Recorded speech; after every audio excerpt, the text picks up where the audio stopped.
Hello everyone! Isang maulang tanghali po sa inyong lahat. Umuulan din sa amin ngayon. At ito yung aking pananghalian. Bulalo. Spicy bulalo. Kain tayo.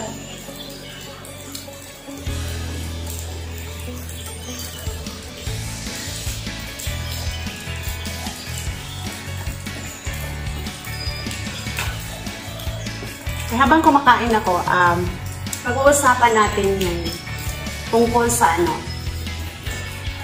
online classes. Kamusta naman kayo dyan, mga parents, mga mag-aaral? Okay lang ba kayo? Si teacher kaya, kamusta kayo?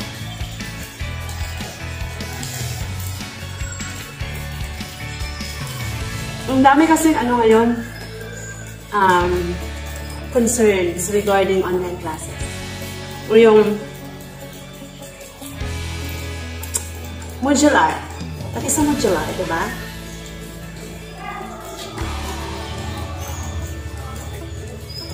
Yung mga concerns ng mga nag-aaral na nahihirapan daw sila yung ating mga kabataan ngayon sa kanilang kalagayan.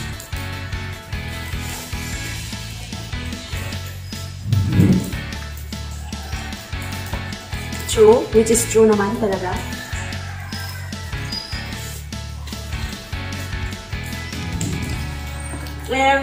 Ang mga magulang natin, kayo na nanonood ngayon bilang isang magulang,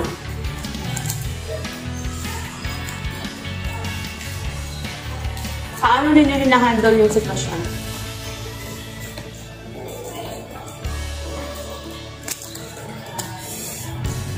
Ang anghang?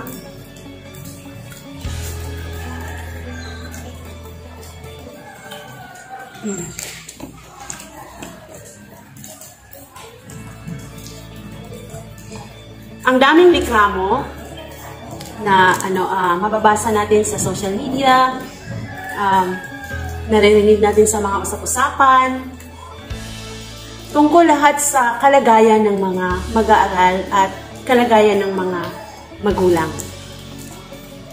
Diba? Well, I have 6 children and 5 sa kanila ay estudyante, kaya nakaka-relate ako sa mga concern ng mga parents. Sa mga mag-aaral naman, syempre nakaka-relate ako kasi bilang isang ina at bilang isang teacher. Pero sa dami ng mga concerns, hindi ko narinig yung concern about sa mga teachers. Kamusta na kaya ang mga teachers sa panahon ngayon?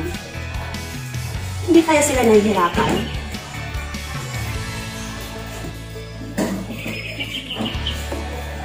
Kasi, ang narinig ko kasi, kaya handle kayo ang teacher. Maganda yung kalagayan ng teacher kasi daw, walang mag-aaral sa school.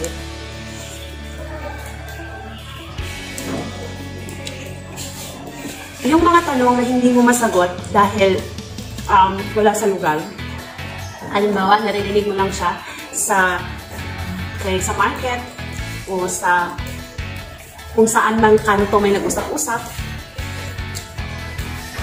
Yung mga mag-test natin,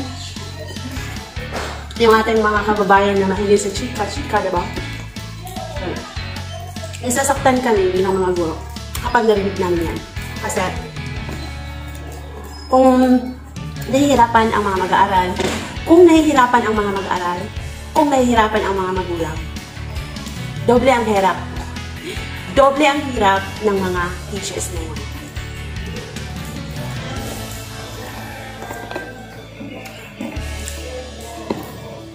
Ang ibig sabihin na magkasabay tayong lahat, diba? Sa hirap at ginhawa.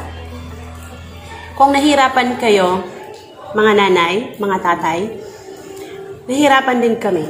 Kung nahihirapan kayo, mga mag-aaral, lalo na kami.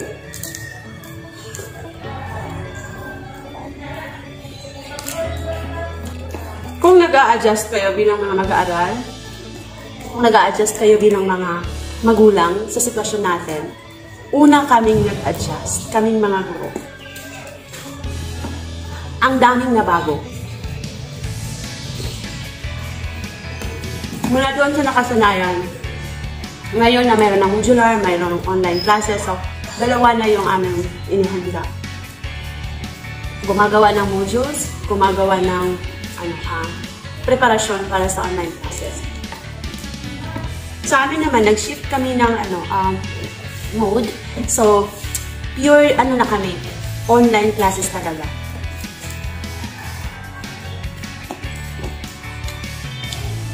So, sa ngayon, aming pinagtutulungan na maging successful yung aming mode of instruction na online class lang talaga, wala na kaming modular.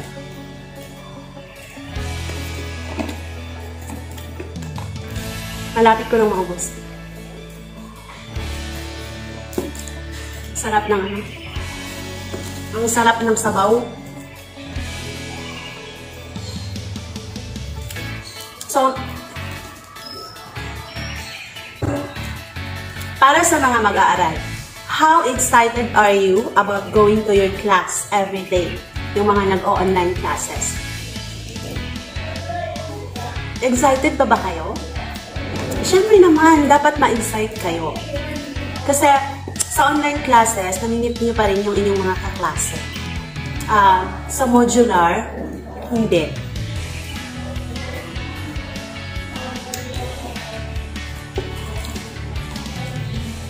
Iba pa rin yung nakakausap mo, diba? Yung nakikita mo, kahit sa Google Meet.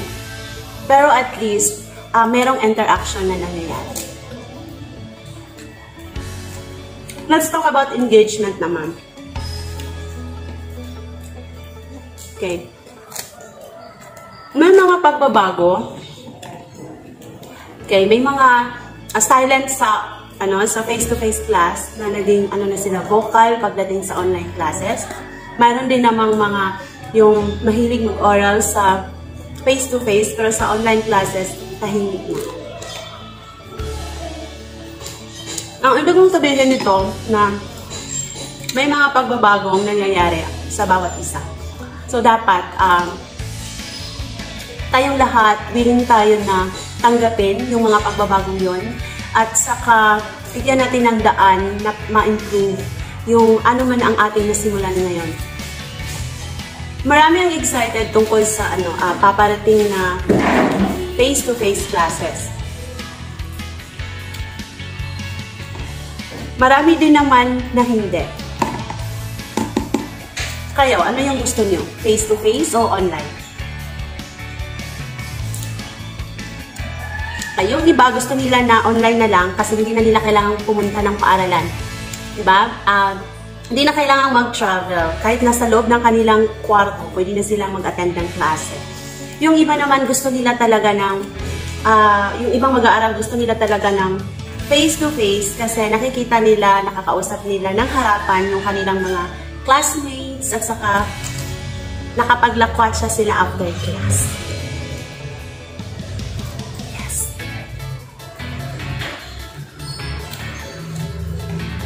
Karon dili sila kalaan. Ayun. Pahirapan talaga sa ngayon sa online classes lang talaga yung signal. Kasi ang hirap kapag loading. Diba? Base sa aking experience, ang sarap na yung ng discussion mo, dakdak ka ng dakdak, yun pala, hindi ka na nila nakikita, hindi ka na nila narinig. Sa isang oras namin na schedule, ang 30 minutes dyan ay para sa discussion. Tapos yung another 30 minutes ay ipaparesto sila, yung mga students, para gawin yung kanilang activity, kung mayroon man. Para makapagpahinga yung kanilang mga mata. Yun yung aming program. Pero minsan, hindi talaga maiwasan na maubos yung isang oras sa discussion. Kasi, lalo na kapag, diba, maganda yung talakayan. So, hindi mo talaga matapos sa 30 minutes, lalo na kapag marami yung sumasagot sa mga tanong, so gumaganda yung usapan. Kaya, nauubos yung isang oras.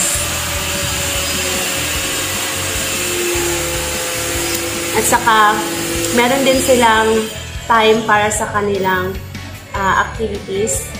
Meron silang panahon para sagutin yun na hindi kami nag-online classes.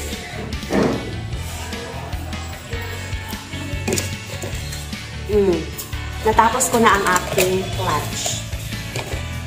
Meron pala ako ditong inihanda na cucumber. Ito, ang mga ang mga cucumber na ito ay hindi ko siya binalatan at hindi ko siya hiniwa.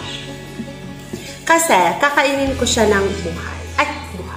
Kakainin ko siya ng kasama yung balat. Like this.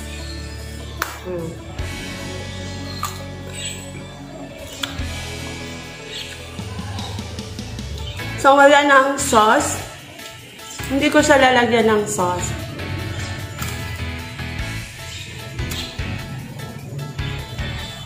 Yung sauce, pampasarap yun. Pero,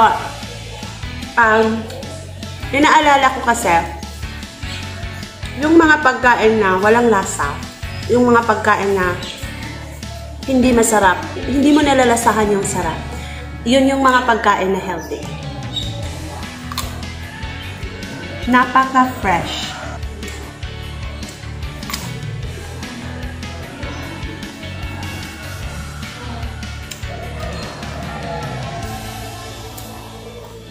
Malalasap mo talaga yung freshness ng pipino kapag wala siyang sauce.